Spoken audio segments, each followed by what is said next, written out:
Hey, what's up, everyone? Adam here with brahwegotthis. You guys typically don't see me on the webcam here. If you're on stream with me, you do get to see me. But what's up? How you guys doing? Today on this video, we are going to go through the 7.1.0 patch notes, the Waking Flame DLC game pack. So basically, it's the DLC game, dungeon game pack coming to ESO in Q3. And we're going to be going over update, I believe it's 31. That's like a base game update, so it has changes to sets and combat and all kinds of stuff. So I did this for Blackwood, so I'm going to try to keep doing this for each major release. And so what I'm going to do is basically go through all the patch notes with you, and I'll pick out the bigger things. You know, I'm not going to cover everything, but I'm going to go through some of the bigger things and some of my reactions to it, just because it does look like there's going to be some cool things coming with this. And so I hope you guys enjoy these. If you do, make sure to leave a like, subscribe, heavy attack that bell icon to stay up to date on all the content in the channel. And also, big shout out to all my patrons. Thank you so much for the support. If you'd like to become a patron, check out the link below in the description. And if you ever want to come watch me play live, I stream on twitch.tv/brahwegotthis. And don't make fun of my Germany shirt. I know that we got like just embarrassed in the Euro tournament, so don't make fun of that, please. And you can check out our Discord and our website at brahwegotthis.com. But let's go ahead and jump into the patch. Okay, so for the patch notes, we start out here.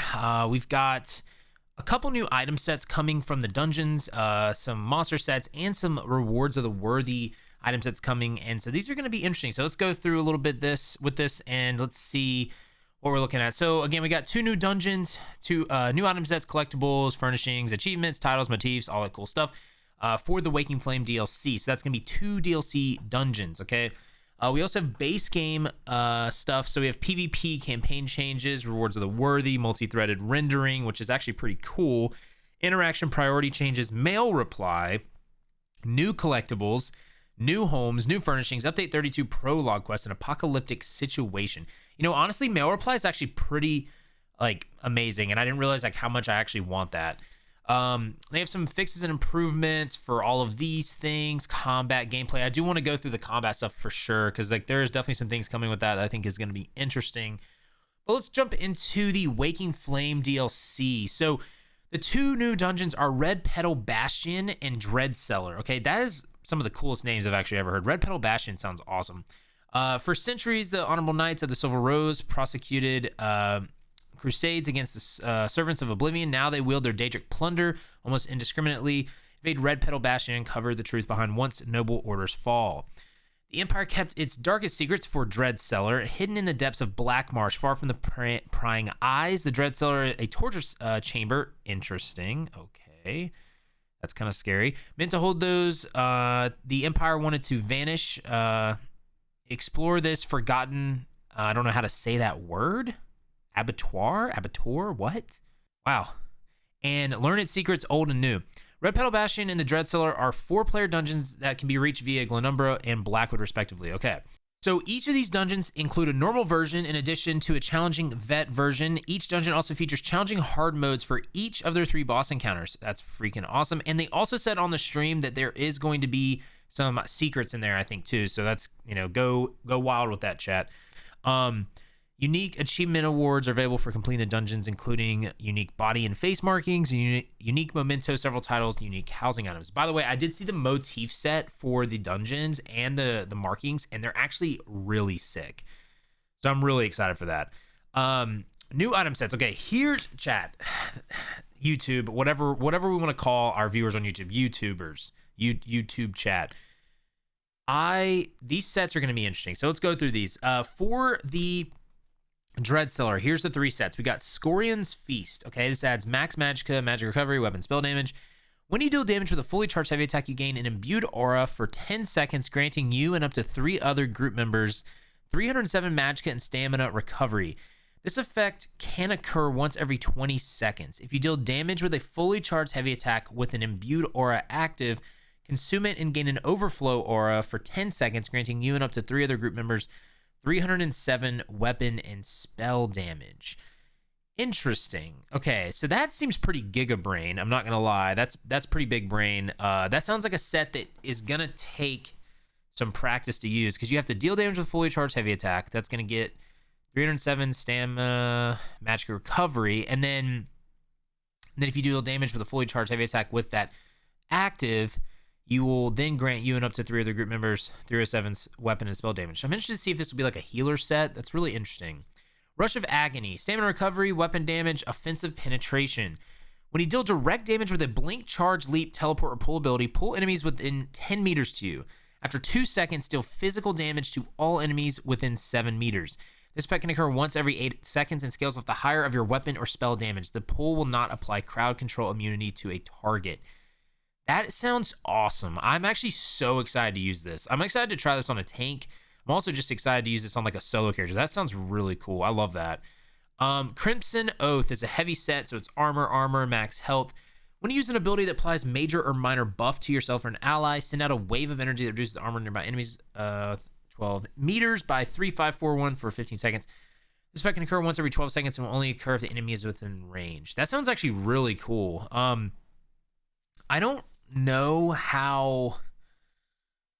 I'm interested to see how good this is in PvE.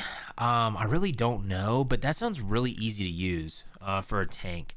Okay, the first monster mask, Magma Incarnate. Oh my gosh. Magic recovery, stamina recovery. When you heal yourself or a group member with a single target heal ability, grant the lowest health group member within 28 meters minor courage and minor resolve, increasing their weapon and spell damage by 215 and armor by 2974 for 10 seconds. Daedric energy will then bounce to nearby group member up to 3 times, applying minor courage, minor resolve for 10 seconds. This effect can occur once every 15 seconds. Okay, so when you heal, so it procs off of healing off a single target heal ability. Grant the lowest member, so it doesn't matter if I guess they're the lowest member. That sounds really cool. I actually really like that. That's really neat. I'm interested to see how that bounce works. That might be, this might like, I'm trying to think if, I can't remember if Olorime is major courage. I can't remember. I can never remember what that is. That's actually really cool though. I like that. I like that a lot. Red Petal Bastion sets, Thundercaller. Ooh. Okay, offensive penetration, weapon spell damage, dealing damage with a fully charged heavy attack. Calls a bolt of lightning at your target, dealing shock damage and leaving a 4-meter lightning crater at their location for 6 seconds. Dealing shock damage per second to enemies touching the crater. This effect can occur once every 12 seconds and scales off the higher of your weapon spell damage. I love that. I'm putting this on a sorcerer. This is gonna be so sick. I can't wait to use that. Grizzly Gourmet. Medium set. Max stamina, weapon spell damage, offensive penetration, max stamina. Wow, that's a lot of max stamina for that. Dealing light attack damage grants you a stack of Baker's Delight. Okay. For 5 seconds. When you gain 3 stacks, you create a sweet roll next to your target for 5 seconds. If you or an ally touches the sweet roll, both you and your ally gain one of the following effects. Wait, if you or an ally touches the sweet roll, both you or your ally gain one of the following effects. Restore 1,593 magicka, health, magicka, and stamina. Gain in power for 10 seconds. Gain major force for 10 seconds. This effect can occur every 2 seconds. So is it random? Like, is it random? So if you touch the sweet roll, both ally gain one of the following effects. I guess it's random which effect you get. That's amazing though, y'all. Chat, we have a new sweet roll meta. Let's freaking go. I am definitely running this. This is going to be amazing. Oh my God. I'm so excited for this. Wow. Silver Rose Vigil. This is max stamina, health, and stamina. Okay, nice. Blocking an attack grants you a stack of Realm Shaper for 15 seconds, gaining up to 1 stack every 0.5 seconds. When you reach 3 stacks, you consume them and launch necrotic energy at your attacker, dealing magic damage, applying major maim for 12 seconds, reducing their damage done by 10%. Once you fire the necrotic energy, you cannot gain additional stacks for 12 seconds. Damage scales off max health. So, grant you a stack of Realm Shaper, gaining... Dang, that sounds amazing. I love that, man. These are some good sets, chat. These sound like some solid sets. Like, goodness, I love these. I love these. Prior Theric, Monster Mask, 129 weapon spell damage. Dealing direct damage with an area of effect ability creates a 6-meter shadowy whirlwind behind your enemy for 7 seconds. Enemies within the whirlwind take physical damage each second and increase their damage taken from your area effect abilities by 5%. This effect can occur once every 50. Jeez Louise. And you pair this with some classes, I think this might be really good. Hey, that's really solid. I love that. Make like an area of effect build off this with like Dagon. Wait, is it Dagons? Is it area of effect, right? What's the area? I think it's area of effect with Dagons. Yeah. Okay, so we're gonna go. We got new furnishings. We got new achievements and titles. New motifs.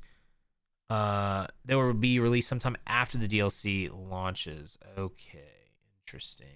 So the first motif of Zul'Zan motif that will be obtained from the Rock Grove Weekly Quest. Blackfin motif that will be obtained from Blackwood Delve dailies. Okay, so that's going to be coming after the DLC launches. All right. Base game. Okay, PvP campaign changes. Okay, I'm not going to go super into PvP, to be honest with you, because, again, I don't know anything about PvP, so I really can't comment on this. But I will just say it says, for Update 31, the existing non-CP Cyrodiil and Imperial City campaigns will now also prohibit proc sets from firing. We have expanded the number of sets from the original grouping that worked during the initial test several months ago. As we're following, the following sets were not affected by the rule set when it was originally implemented back in February. So if you want to go through all these, y'all, I'll link these in the description. I'm not going to go super into PvP, but I'm interested in looking at these sets from the rewards of the worthy. Okay, so we've got Dark Convergence. So these are coffers you get from doing PvP stuff. So Dark Convergence is a light set. Max Magicka, offensive penetration, weapon, and spell damage. Casting abilities that leave an effect on the ground will create an area that applies a 30% snare and pulls enemies every 2 seconds after a 0.5 second delay and stun them for 1 second. After 4 seconds, the area deals magic damage to enemies in the area. The additional magic damage to enemies and additional magic damage to enemies within 3 meters of the center, increasing the damage by 10% for each target. This effect can occur once every 20 seconds and scales off your higher of your weapon or spell damage. That sounds awesome. Holy crap. So casting ability leaves... That sounds amazing. Yo. So that... Okay. How sick would that be on a healer? Okay? Like, how sick would that be on a healer? You could use any heal effect, and it creates a 30% snare and pull, and it's going to do damage in that area, too. That is awesome. I am super excited to try this out. They did have a developer comment, and it just talks about this set was designed with one goal in mind: kill large groups, pesky zergs sitting on your keep or resource flag, send them to the void by pairing this set with some hard CC and immobilizes. So again, this is a PvP related set, but I just think that's kind of interesting. I'd like to use that in PvE. Plague Break, that sounds sick. A medium set, offensive penetration, weapon spell damage, dealing direct damage to an enemy. Let's see. Yeah, dealing direct damage to an enemy turns them into a plague carrier for 10 seconds, dealing disease damage over the duration. If the plague is removed early, it explodes, infecting enemies within 8 meters of the carrier, dealing disease damage. The explosion deals an additional 10% per enemy hit. This effect can occur once every 10 seconds. It scales off your higher of your weapon or spell damage. That is an interesting set. They're doing this against larger groups. Nice. Okay. Hrothgar's Chill. Max health, armor, offensive penetration. Stunning or immobilizing your enemy causes them to burst with frost magic. Applying the chilled status effect and dealing 26% of their total physical... and dealing 26% of their total physical and spell resistance as frost damage to themselves and enemies within 8 meters of them. Holy crap, that sounds so cool. Okay, I'm really interested to try this set too for PvE. My gosh. That's pretty chill. Multi-threaded rendering. Okay, here we go. This is a beta. It's an optional performance optimization available in the video settings panel. This option enables a separate thread for the render process, which can improve performance and provide a smoother overall experience if the limiting factor on your device is CPU processing rather than GPU processing. The setting changes only applied after a client restart. Okay. Please note if you have this option enabled, you may hear your PC graphics card working hard during the loading screens. This is expected with the frame rate now being uncapped during loading. The feature is in beta, so if you're experiencing negative effects, please disable it. Interesting. Okay, so this might be the first step in the right direction for like more performance-based updates. I like that. They have interaction priority changes. Okay. Mail reply. We've added a reply option to receive mail, which will open a new mail with subject line and the player name pre-populated. I love that. New collectibles. Okay, new homes. We got Sweetwater Cascades, Doomchar Plateau. We got a bunch of new furnishings. Okay. Got the prologue quest, which again, this is going to be leading into the Q4 mini expansion thing that we've got, the Deadlands in Q4. Let's see what else do we have here. Okay, combat and gameplay. They're fixing a lot of issues with companions. It looks like I'm not going to go into all of that. Rock Grove Trial, they fixed some things there. Okay, let's go into the combat and abilities now. These are something that I think a lot of people are going to be interested in. Okay, so they drastically improved the back-end scripting of taunt to be more responsive and follow its intended rules better. This should fix multiple issues where taunts would sometimes lose target context, issues were cast from a range, and add race conditions where some parts of the hidden behaviors would still apply to target even if you failed to taunt them. Okay, so that's nice. I feel like that happened to me a lot. So they increased the damage taken reduction from the battle spirit passive to 55% up from 44%. Interesting. Okay.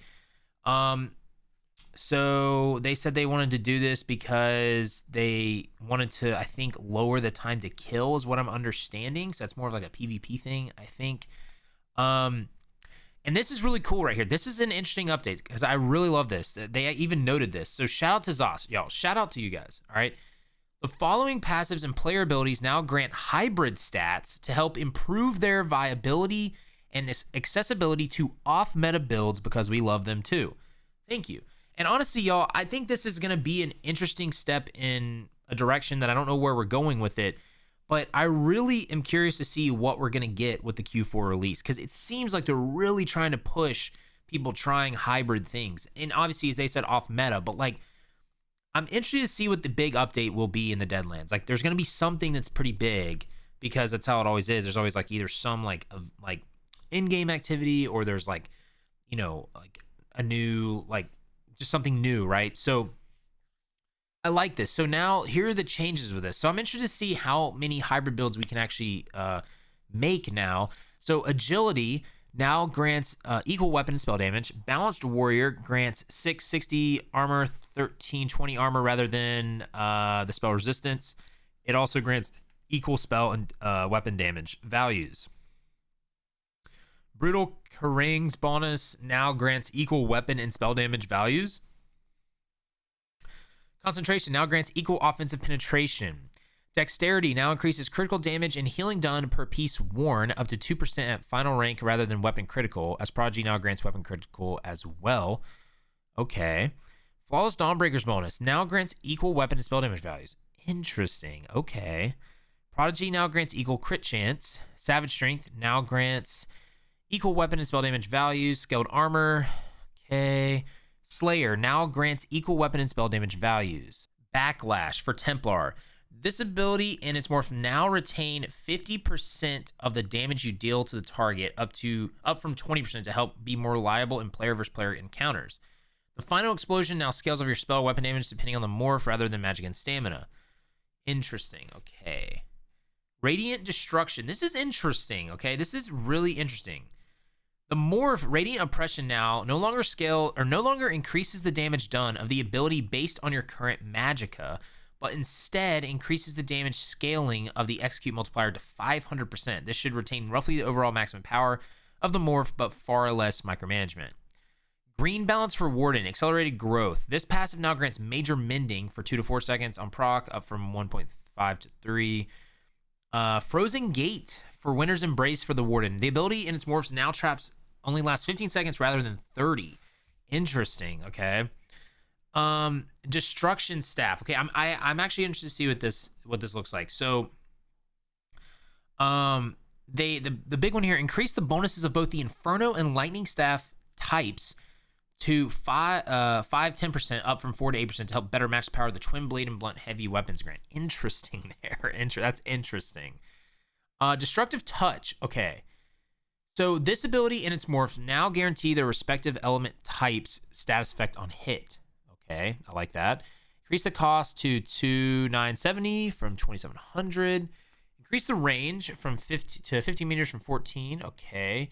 Frost Touch and Reach versions of this ability now do 80% more damage on its initial hit to make them equal to other ranged spammable damage attacks to give love to those Frost DPS out there. Yes. Thank you, Zos. I love that. I absolutely love that. I love doing Frost builds. Destructive Clinch Morph. So this still remains tank focused rather than DPS. As such, received a cost reduction. Holy crap, that's an insane cost reduction. It also applies Major Maim for 5 seconds at rank 4. Wow. Okay. So they made a huge developer comment on this, and it's basically because, like, with the introduction of the Frostbite set, they wanted to basically help there be more viability with frost spammables, I think, like ranged frost spammables. So that's awesome. I love that. And they also wanted to help the frost clinch, I think, or destructive clinch, kind of combat the pierce armor ability. Got that. Force shock. This ability in its morphs can now once again be reflected. Once upon a time, a special rule was made for these abilities to not be, as it interacted poorly with the charged-based reflect skills such as ye old reflective scales, which have been clipped. Therefore, this behavior is irrelevant and inconsistent. Interesting, okay. Weakness to elements. Elemental susceptibility. This morph now persists indefinitely until the target leaves combat or dies, rather than lasting 20 seconds and refreshing whenever they take damage from you. Okay. I don't know if I've actually, like... I don't actually know if I've ever used the other morph. That's interesting. Dual wield flurry. Bloodthirst morph. This morph now heals for up to 33% of the damage done per hit, rather than up to 63% of the final hit's damage done. Nice. Okay. Gonna get more healing. That's pretty cool. That's pretty cool. So for stamina characters, you can actually have another little better heal now with that. Okay, two-handed Berserker Strike Onslaught morph. No, two-handed Cleave. This ability and the Carve morph now apply a damage shield on you when cast equal to the scaling coefficients of the initial hit. This does not grant a shield based on the damage done. Increase the cost of all versions to 3510, up from 3240. Adjust the area versions to hit a 300-degree arc with 5-meter radius rather than a 140-degree arc with a 7-meter radius to better line up with attack's visual appearances to make it more clear which attack should land and which should not. Brawler morph. Increase the base size of the morph's damage shield by approximately 7% to ensure the matches the others. Carve. The bleed from this morph can now stack up to 3 times. Blood for the blood god. Vampire. Vampiric Drain. This ability in its morphs now heal for 25% of your missing health per tick, up from 23%. Morphs also no longer rank up at 1.1% per damage done per rank, and now rank up in morphed effects. Okay, Fighter's Guild, Expert Hunter. The ability of Camouflage Hunter morph now reveal hidden enemies within 8 meters up to you have 6 meters. Okay. Skilled Tracker. This passive now increases your damage with Fighter's Guild abilities by 10% and an additional 10% against players, werewolves, and vampires, rather than increasing your damage done with Fighter's Guild abilities by 20% against any undead, danger, or werewolf. Interesting, okay. Trap Beast. This ability and its morphs and traps now last for 15 seconds after their delay rather than 1 minute. Interesting here. Sigic Order. Deliberation. This passive no longer grants major protection. Instead, applies a unique 30% unique damage mitigation to get this passive's power back to where it was meant to be. Okay, and then Imbue Weapon. Crushing Weapon. This morph now applies major breach to the target hit for 6 seconds rather than healing for 25% of the damage caused to help ensure the thing being crushed wasn't your dreams. Okay, so let's go on to the champion system now. So we're getting 3 more substars. If you don't know what that is, it's basically the substars that you see in the bigger stars like the blue, green, or red. So these are interesting. So they've added 3 new subconstellations to this tree for fitness, focusing on more core combat gameplay interaction, as well as focusing on more universal engagement for PvE encounters, as the original nodes tend to have very limited diversity in that regard. Each of these constellations is filled with new slottable stars only. Okay, so this is for fitness, okay? So for fitness, we get the Wind Chaser subconstellation, focused on movement speed and sprinting. So Celerity increases movement speed by 2% per stage, 5 stages, 10 points per stage. Okay, so that's like, what, 10% increased movement speed? Thrill the Hunt. Whenever you kill an enemy, you gain Major Expedition for 3 seconds per stage, 2 stages, 25 points per stage. So you're going to get 6 seconds Major Expedition when you kill an enemy max. Refreshing Stride. You gain 100 health and magic recovery per stage while sprinting. 5 stages, 10 points. So you can get 500 health and magic recovery while sprinting. That's interesting.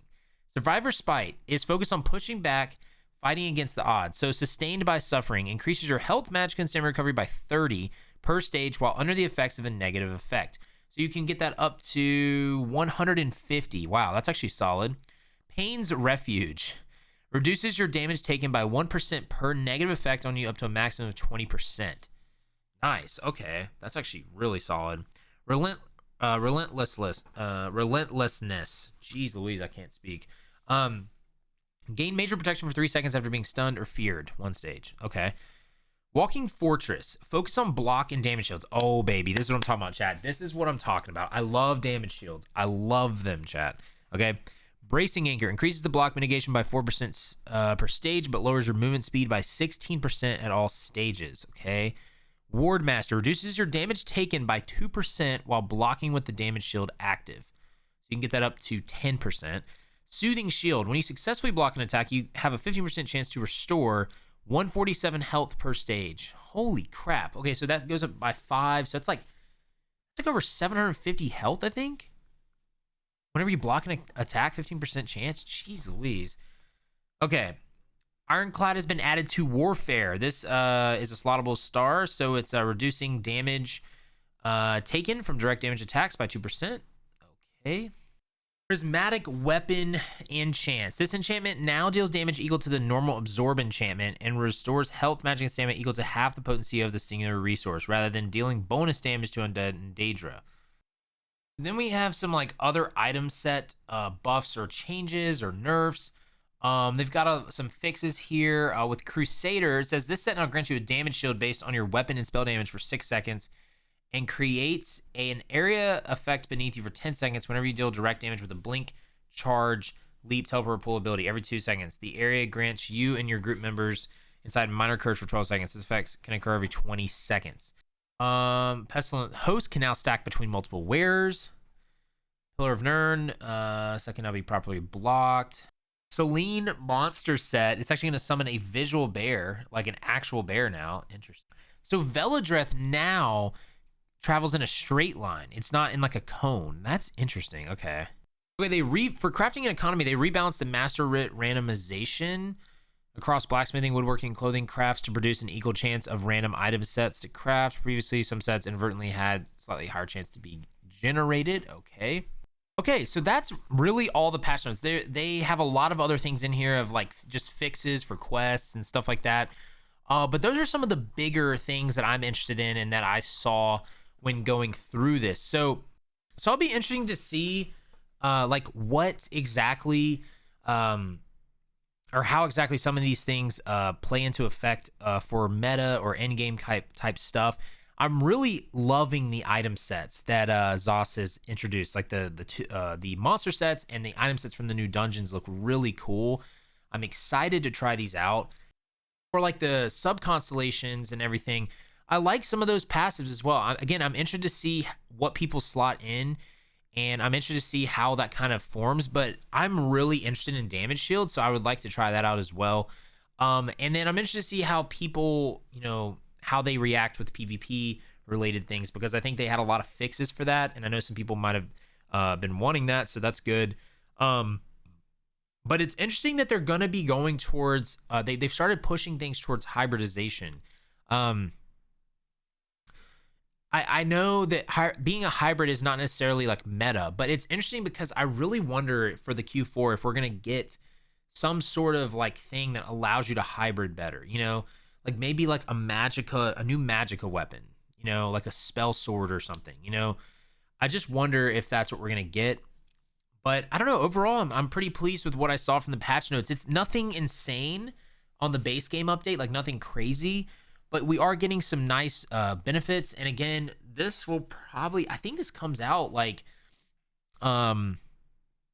this is not going to be very long until this comes out. So I'm excited to get into the new dungeons. And if you ever want to watch me play those dungeons, I'm going to be on the PTS, probably on Twitch at some point in the next few weeks. I'm going to also be testing things, and I'm going to be making some ultimate class guides. Like I said, you also have 3 left, so I know I haven't gotten those out yet, but I'm going to be testing some things, maybe making some builds for that patch.